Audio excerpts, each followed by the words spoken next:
هاورانی خۆشەویست سڵاوی خواتان لێبێ بەردەوامم لە خوێندنەوەی کتێبی چەپکیگر چەمکەکانی تەسەووف لە چامەی ژێی فەرهاد شاکەریدا. کتێبەکە وەک دەبینن وەزارەتی پەروەردەی حکوومەتی هەرێم ئەرکی چاپکردنی هەڵگرتووە و دیزاین و ڕێخستنی بەرگ و ئەمانە دەستگای موکریانی. بەشێکی باشی پێشەکی کتێبەکەم خوێندەوە لە ڤیدیۆکەی پێشتر. ئێستا بەردەوامی بە خوێندنەوەی پێشەکیەکە دەدەم تا کۆتایی ئەگەر خوددا ئیزن بدات و توانا بدات ئیشەڵا وردە وردە هەموو کتێبەکە دەخوێنمەوە، یانیش بەشێکی باشی لێ دەخوێنەوە بزانین بەرەکوێوە دەڕوە. زۆر باش. ئێستا لە لاپەڕە سێزدەم تقریباً دووسێ لاپەڕەی پێشەکیم خوێندەوە، ئەم لاپەڕ نیوێکی ماوە تقریباً پێشەکی کتێبەکە. ئەم کتێبە سێ بەشی سەرەکی لە خۆی دەگرێت. لە بەشی یەکەمدا پاشخانێکی کورتی مێژوویی و هونەری و فەرهەنگی لەبارەی فەرهاد شاکەریەوە پێشکەش دەکەم. ئاماژە بۆ وێستگە سەرەکیانەی ژیانی شاکەریش دەکەم کە کاریان کردوتە سەری و وایان کردووە شعرەکانی بە تایبەتی چامەی ژێ نەخشی ئێستەیان وەربگرن. دیارە مێژووی دەرکەوتن و پێشکەوتنی شعری نوێی کوردی و وێستگە و ڕوودا و کەس و گرۆ دیارەکانی سەر ڕێگەی ئەدەبی کوردی لە کتێب و توێژینەوە و بەرهەمی دیکەدا کاریان لەسەر کراوە. بۆیە من لێرەدا ئەم کارە ناکەم. ئەوەی لە پێشەکیەکەدا زیاتر مەبەستمە ئەوەیە تیشک بخەمە سەر ئەزمموی فەرهاد شاکەری و گرنگی ئەو پێشڤەچوونە ئەدەبی و فەرهەنگی و ڕۆحیەی شاکەری نیشان بدەم و بیبەستمەوە بە بەشەکانی دیکەی ئەم کتێبەوە. لە بەشی دووەمدا ئاماژە بەو بنەما ڕەخنەیە ئەدەبیە دەکەم کە بۆ خوێندنەوەی چامەی ژێ و شعر عیرفانیەکانی دیکەی شاکەری گرنگە بەکار ببرێن. چامەی ژێ و شعر عیرفانەکان لەمەیشدا تێگەیشتن لە سەرەتای چامەی ژێ گرنگە تا بتوانین لە کۆی چامەکە و وێنە و گفتوگۆ ئەدەبی و عیرفانەکانی شعرەکە بگەین. خاڵێکی گرنگ لەم بەشەدا ئاماژەی بۆ دەکەم لە بەشی دووەم کۆی بابەتی تەسەووفە لە شعری نوێی کوردیدا.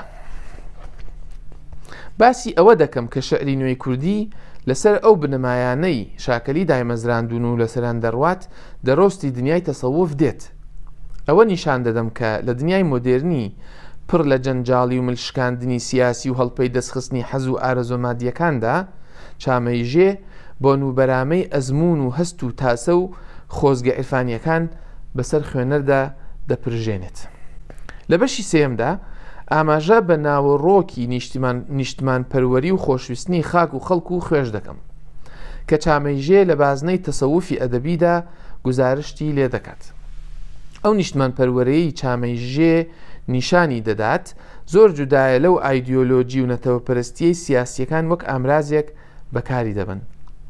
لە تەسەووفدا خۆشویستنی دروستکراوەکانی خودا و تەسلیم بوون بە ئیرادە و ویستی خودایی گزارشتن لە خۆشەویستی خودایی.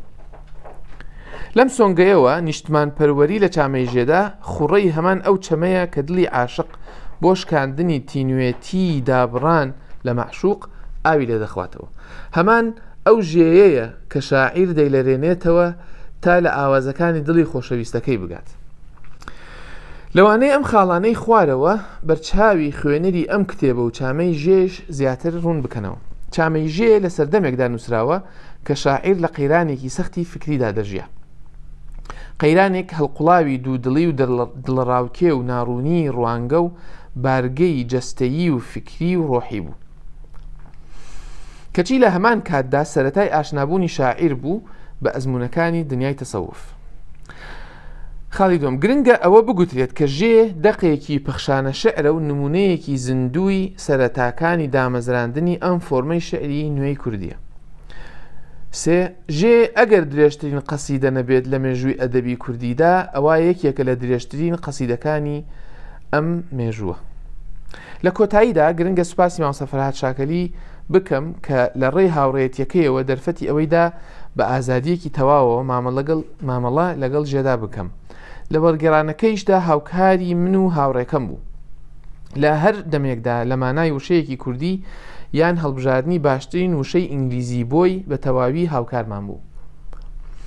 سوپاسی دەکەم کە هەمیشە ئامادە بووە گرێکانی زمانی کوردین بۆ بکاتەوە و بۆ من و زۆر کەسی دیکەش ببێتە نمونەیەک بۆ نووسینی کوردی و بەکاربردننی ڕێنووسێکی تەواو. سوپاسیشی دەکەم کە دەقی چامەی ژەی بۆ ناردم تا لە کۆتایی ئەم کتێبەدا دای بنێم. سوپاسی مامۆستاکانی بەشی ئینگلیزی زانکۆی یوماس و بە تایبەتی سەرپرسیارەکەم دکتۆر پامێلانەس دەکەم. ئێستەیش کە لە زانکۆدا وانە دەڵێمەوە هەر لەسەر نمونەی وانەگوتنەوە فێرکاری ئەوان دەڕۆن. سوپاسی هەر مامۆستا و کەسێکی دیکە دەکەم لە ناسینی ئەدەب و فەرهەنگدا هەوکارم بوون و هێندەی توانیویانە بازنەکانی چێژوەرگرتن لە ئەدەب و فەرهەنگیان لەلا فراوان کردوم. ئەمە کۆتایی پێشەکی کتێبەکە بوو لە لاپەڕە 16 بەشی یەکەمی کتێبەکەیە کە باسی فەرهاد شاکەلی و سەرەتای گۆڕان دەکات، سەرەتاکانی گۆڕانی شعری کوردی و یا گۆڕان لە شێوازی بیرکردنەوە و نووسین و ئەدەب و فەرهەنگ لای فەرهاد شاکەلی. وا دەزانم لێرەدا ڕای دەگرم بە دوو ڤیدیۆ پێشەکی کتێبەکەم خوێندەوە. ئەمان ئەم ڤیددیویان ڤیددیۆیەکی کورتتر بوو، بەڵام خوددایار بێ وردە وردە بەشەکانی دیکەش دەخوێنمەوە. زۆر سپاسدانەکەم و هیوام وایە لە خۆشی دابن.